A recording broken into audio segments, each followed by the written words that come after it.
Great to see you again, John. Great to see you as well. Thank you for having me today. Yeah, I won't tell anybody about how you're much better at recycling than actually using the hardware. No problem at all. No problem at all. I think it's been about, we've talked, but it's probably been about 10 years since we've actually seen each other in person. Yep, at David Abel's event. Yep, the Verde Exchange, and a lot's happened, huh? Wow, a lot's happened. A lot's happened. The world is changing faster than ever. Well, can you start by just giving us a brief intro of who you are, like your name and everything? Sure. I'm John Shegerian. I'm the co-founder and executive chairman of ERI, and I live in Fresno, California, and I'm originally from New York City. And ERI stands for? Electronic Recyclers International. We're the world's largest electronic waste recycling company and also hardware data destruction company as well. Yeah, that's what I find fascinating, how things have evolved. Can you, Simon Sinek made the word why, the why famous, basically. Brilliant guy. Why do you do what you do? What's your why? It's a great question, and I love his lecture on the beauty of why. And I don't know any different. I grew up. I'm really lucky to have grown up. My mom was and still is almost 80 years old, a social worker. And she's not so happy about this pandemic because she says being with her clients in person helps her assess them better than on the phone or something. So even though telemedicine's becoming big, she's not really big into it. And she's explained to me that why. And so I grew up with her as a social worker. And my dad was the first person in America to bring windmills to America. Wow. And as an alternative form of energy. So I had the beauty, not even realizing this, but I had the beauty of a social worker and a serial entrepreneur who was really an impact entrepreneur. So it's no big shock that I became a social entrepreneur before there was ever such thing as a social entrepreneur, before they were teaching it in universities across the world. Yeah, that's both ahead of their time. And what a great combo they must have made because of that as a team. Because it seems to me like it's taken decades for corporations to recognize, corporations can't recognize, for the leaders of corporations to recognize that aligning their brand with some kind of social impact, or as we know them, the Sustainable Development Goals, is now like critical, not only to attract the best people and keep the best people, but it's good for business, right? Great for business. It's great for business. And like you said, when we started ERI about 18 years ago, there was no such thing, Mark, as a chief sustainability officer. Now, what company or organization doesn't have one? So you're absolutely right. It's been a long slog, but thank gosh we're making a lot of progress. And there's a new generation of Greta Thunbergs out there that are not going to stay quiet, and that gives me a lot of hope. Yeah, me too. But I love the idea that you had a social worker mom, an entrepreneurial impact dad, and they just did it because they knew. And my mom's still doing it. She's almost 80, and she loves going to work. And my dad's passed since, but that impression as a child, they're larger than life. All parents are larger than life with their children anyway. And they both imprinted me indelibly, and that's lasted my lifetime. And I'm very lucky to have had that. You don't realize it when you're going through it because you're a kid, but as life's gone on, boy, I look backwards and say, wow, I lucked out, in terms of having both of them. And it's funny, although that expression always weirds me out because every time someone says it's funny, it's never funny. But it's my grandparents used to say, and I'm sure most used to say, that as long as we have our health, that's the most important thing. Right. And you'd hear it and you'd get it, but it's like, you're young, you got 10 million years to live, whatever. But if you consider, in our lifetime alone, the speed of technology and change that we've seen from word processing and Gestetner fax machines to all sorts of stuff, and now, as you said, with COVID-19 dramatically changing, Yeah. our lives, and and also kind of awakening us back to your parents and grandparents about what is the most important thing. From your perspective, business-wise, then, how do you view the future of work, the future of business? I'm going to keep doing what I do, which I love, making the world a better place every day. And I think there's a new generation of people that are no longer going to waste time saying they're going to do something just as a transition. I think people really want to make an impact. I think people want to make a difference, and they're going to spend their time more wisely because they're realizing more and more at a younger age, time is all we have, Mark. And they're realizing that, and that's great. They just don't want to do things for the sake of money, for the sake of building a resume. I think they want to do something, and I get more applications to work at our company than I've ever received at any company that I've ever had.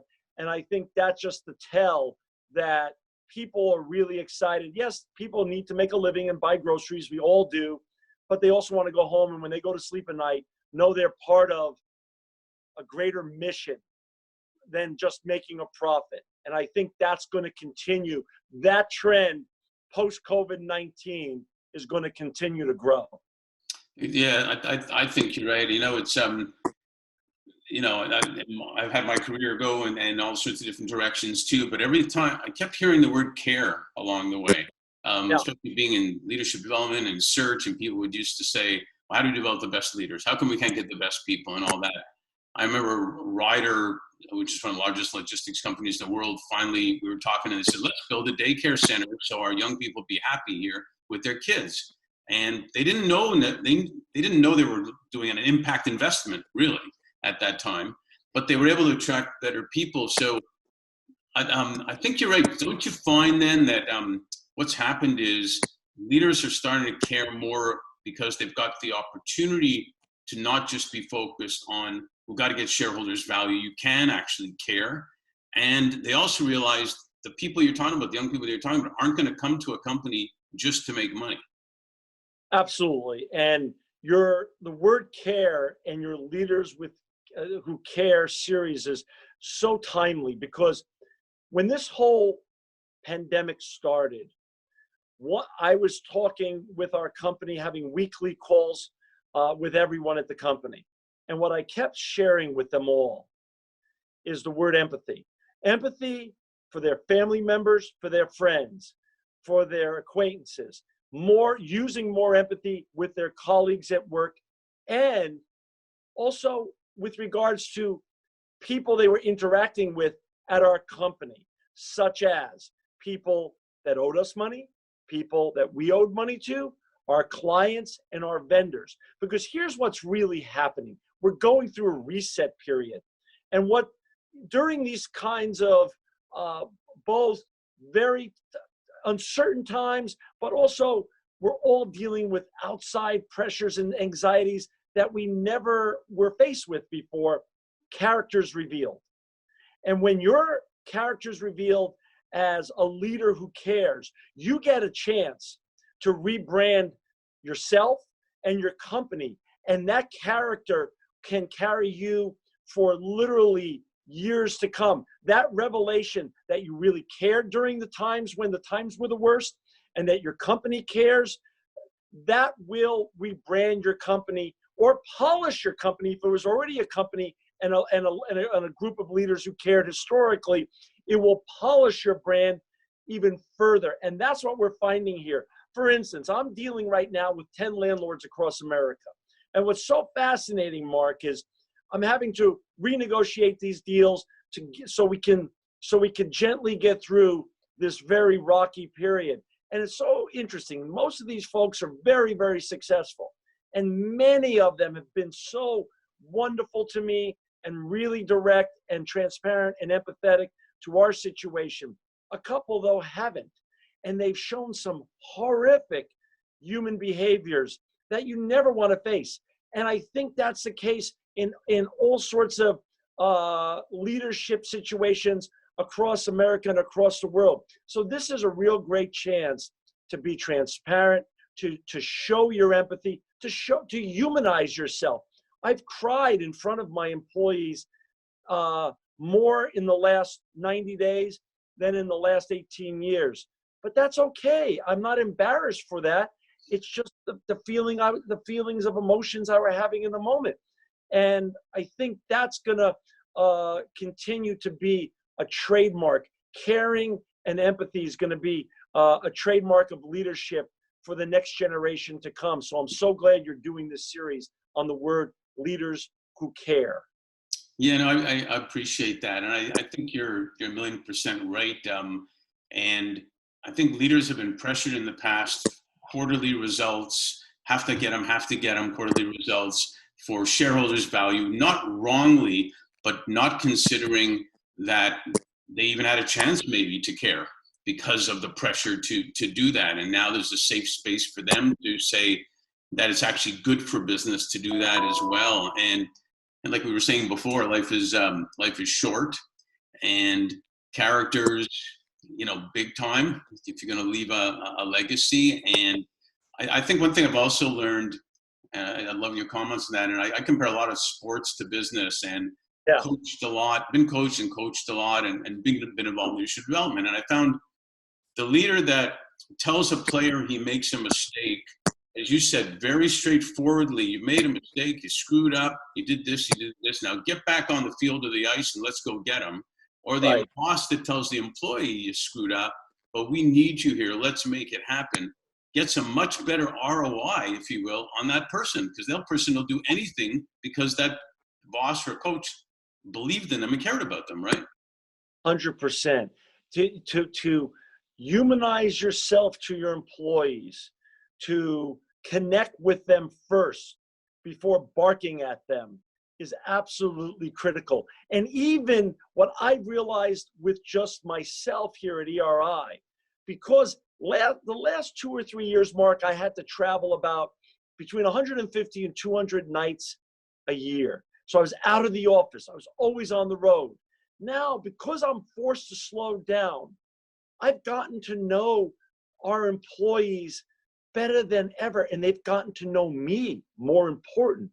And I feel so much closer and connected to the whole team again. I tell my partners all the time, I feel like we're the 18-year-old startup again, because it feels like days when we started this company and how everyone was working together, a very flat company, very democratized, and we were all just rolling up our sleeves and doing whatever we had to do to make it to the other side together safely. That's what we're going through right now. And that's been a blessing of this tragic pandemic that we're all living through right now. Yeah, I think, again, it's so what I'm hearing more is people say, it's actually calming now. I'm able to think a little bit. I'm able to be a little bit type of thing. And with that point that you were talking about travel and global, I mean, you've traveled a lot, you've been global. Are you feeling the same thing around the world? Yeah. It's so fascinating though, because we have partners in different parts of the world. So we get to talk with them on a regular basis and hear what's going on over there. So we have partners in the UK, very much like America, under a lot of pressure and a lot of things going on, and we followed a similar trajectory. But we have partners and investors in ERI out of South Korea. The Koo family, the LG family are partners, and we speak to South Korea every night. And they're on the other side of this already. They're on the other side, and they were a little bit ahead of us in the curve, but they're on the other side, and they've constantly encouraged us, like, hey, just keep doing what you guys are doing, and you're going to get there safely. And and it's good. You'll make it here. And they're now having very few cases pop up that are created within their country. The people are back to normal for the most part, except for hotels and restaurants. And that's been very encouraging as well. So sharing the experience, a shared experience together, whether it's in the UK, whether it's in South Korea and all the other countries, the 90 countries that we get to work with, has been also, as you said earlier, calming, and also has tightened our bonds together. Shared experiences and helping each other and encouraging each other to get through it has actually been fascinating. And and I have a lot of hope for the future for all of us. Isn't that amazing? Because one thing we've talked a lot about is, the caring about well-being, and there's three parts to that: the financial well-being, the physical well-being, the mental well-being of your employees, but also your vendors, your partners, whatever thing. Like you said, have empathy and know that stuff could be going on in their life, and you got to understand there's parts to care about there. Talk a little bit about, though, because you just touched on it, how, again, it's not only good for business, but doesn't that flow down into community? Oh, 100%. You get to be known. A brand, like a person, builds a reputation. And when you're doing good work and you're actually making a difference that your he's located in and the state that you're in, the country that you're in, that word spreads fast. And I never in a million years, Mark, dreamed when we started this little company and our first month of business, we recycled, 10,000 pounds of electronic waste. Before COVID, we recycled in January of this year, 25 million pounds. I never, ever dreamed that they'd be a delta like that.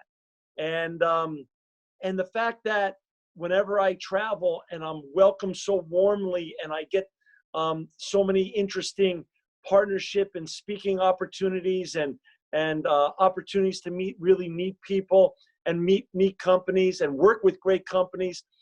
It's, we built a reputation, but it's just brick by brick. And it's literally just getting up and doing the right thing every day. I mean, there was really no magic to this. It was a focus that our co-founders and our team had, and it's a continued focus. And so it's been one of the greatest journeys of my life, and I'm just very honored to have been part of this and excited about actually the future more than ever, because again, e-waste was the fastest growing solid waste stream in the world when we started this business. And by the way, it still is, because we have more electronics than we ever had back in 2002. There's more electronics now. And in fact, our cars are even arguably just computers on wheels. Right. All electric cars and all the Internet of Things and Nest and Alexa and Ring and everything. So it's just a fascinating time to be in this industry. And then you combine it with the cybersecurity issue of protecting data. We get to protect people, their privacy. We get to protect countries as we do Department of Homeland Security's work and other people's work. And we also get to protect the environment and make the world a better place. So it's just a wonderful combination of things that have come together, and that's really been the great part of the journey. You make for a great interview because you answered my next question without me even asking it, man. It was great. I said community, and I was trying to be smart here. I was heading towards, look what you're doing for the community, for the environment and the recycling, but all the data protection and the privacy issues and all that. Yeah, it's become big. It wasn't part of our business model when we started the company, but like any entrepreneurial venture, you evolve and you iterate it as you go and as you learn what the real needs are of your clients. And what we learned was, as you pointed out at the top of the interview, sustainability took us so far. Circular economy took us so far. But everyone doesn't agree upon all those issues of circular economy and sustainability.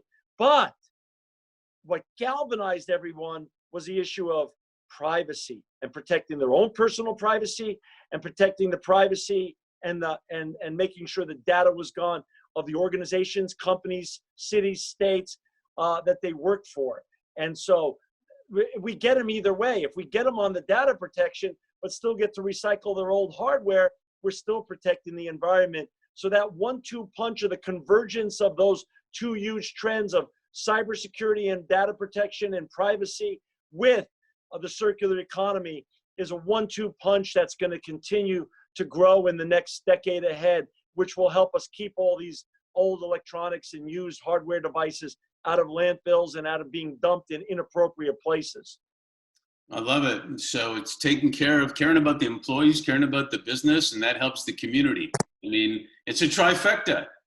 It's a trifecta that's really hard to beat. And it's just really, for me, I'm so delighted I get to be part of it and get to talk to great people like you and share the journey so other entrepreneurs out there realize, hey, you just don't have to make a profit. Your business can have all sorts of other great consequences in the community that you're in that will benefit everyone and make the world a better place. Make your community a better place, make the world a better place.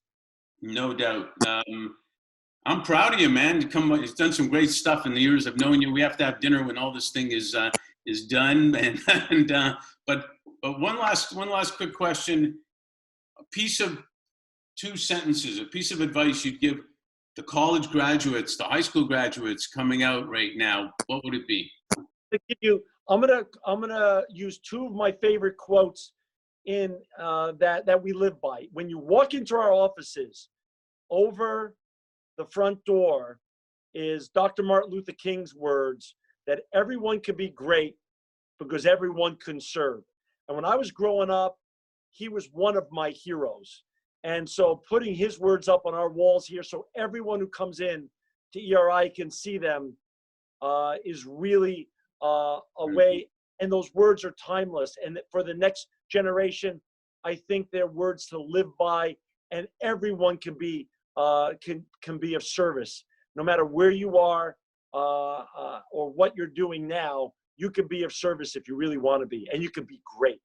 Number 2, my other hero growing up was Muhammad Ali. Yeah. And I'm going to give you my favorite quote, which is the world's shortest poem. And it goes right to your leaders who care essence. And the world's shortest poem, and it was created by Muhammad Ali and stated by him, was me, we. Love it. That's all it is. It's not our words anymore, Mark. The words are nice and important, but what's more important for a leader who cares is our actions. Everybody's watching you when you're a leader. They're watching everything you do, good and bad. And so you got to lead by example. And if you lead by example, if you do the me right, the we's going to happen. And when the we happens, that's where the magic happens. I feel it. Float like a butterfly, right? Like Mark, that's our generation. You and I are of the same generation. Hey, it's terrific to have you on the series. I can't wait to get together and have a glass of wine and just hang out. I'm so honored to be here. Thank you for including me in this very important series. And I can't wait to see you when we're on the other side of this tragic pandemic. You and your family stay safe, be well, and we'll see you soon. Thank you. You too. Cheers.